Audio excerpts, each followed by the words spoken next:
আসসালামু আলাইকুম ওয়া রাহমাতুল্লাহি ওয়া বারাকাতুহু।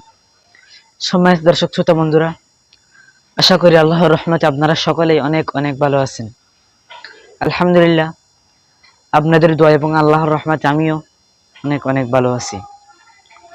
আজকে আপনাদের জন্য একটি ছোট্ট হাদিস নিয়ে এসেছি, সালামের গুরুত্ব।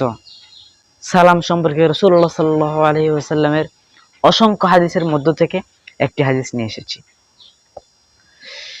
হাদিসটি শুরু করা যাক। عن أبي أمامة رضي الله تعالى عنه قال قال رسول الله صلى الله عليه وسلم إن أولى الناس بالله من بدأ بالسلام رواه الترمذي। তো এই হাদিসের মধ্যে হযরত আবু উমামা রাদিয়াল্লাহু তাআলা আনহু হতে বর্ণিত, রাসূলুল্লাহ সাল্লাল্লাহু আলাইহি ওয়াসাল্লাম ইরশাদ করেন, নিশ্চয় আল্লাহ তাআলার কাছে সর্বোত্তম ওই ব্যক্তি যে প্রথমে সালাম দেয়।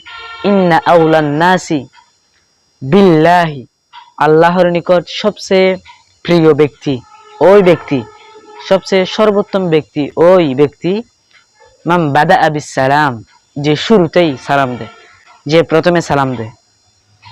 আরেক হাদিসে বলা হয়েছে, যে ব্যক্তি প্রথমে সালাম দেয় সে অহংকার মুক্ত। সালামের গুরুত্ব অনেক।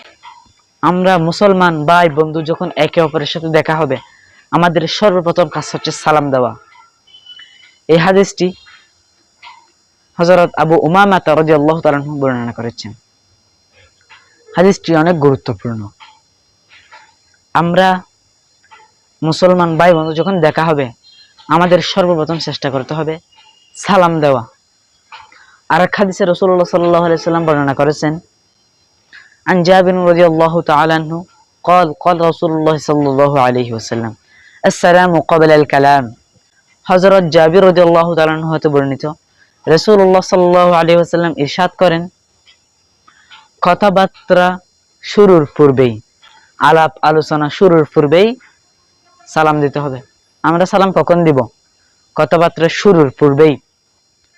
কারোর সাথে দেখা হয়েছে, আলাপ আলোচনা করব, এর আগেই কি করতে হবে? সালাম দিতে হবে।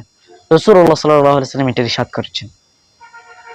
তো আজকে আমরা যে কথাটা বলেছিলাম, ইন্না আউলান নাসি বিল্লাহি মান বাদা বিস সালাম, আল্লাহর নিকট সবচেয়ে ওই ব্যক্তিরই প্রিয় যে সবাইকে প্রথমে সালাম দেয়।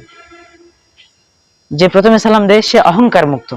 তো আজ থেকে আমরা প্রতিদিন সবাইকে বেশি বেশি সালাম দেওয়ার চেষ্টা করব। সবার আগে আগে সালাম দেওয়ার চেষ্টা করবেন। ইনশাআল্লাহ এটা বেহেশতে যাওয়ার অনেক বড় কারণ হবে ইনশাআল্লাহ। সবাই ভালো থাকবেন, সুস্থ থাকবেন। সবার সাথে দেখা হচ্ছে পরবর্তী ভিডিওতে। যারা এখনো আমার চ্যানেলটা সাবস্ক্রাইব করেন নাই, অবশ্যই চ্যানেলটি সাবস্ক্রাইব করে রাখবেন। তো ভালো থাকবেন, সুস্থ থাকবেন। আসসালামু আলাইকুম ওয়া রাহমাতুল্লাহ।